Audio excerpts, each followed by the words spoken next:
You ask Tiger to solve. This deals with linear equations with one unknown. The final result is x equals 3. Let's solve it step by step. Simplify the expression. Find the greatest common factor of the numerator and denominator. Factor out and cancel the greatest common factor. Isolate the x. Multiply both sides by 6. Group like terms. Multiply the coefficients. Simplify the fraction.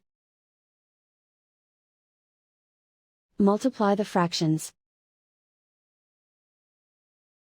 Find the greatest common factor of the numerator and denominator. Factor out and cancel the greatest common factor.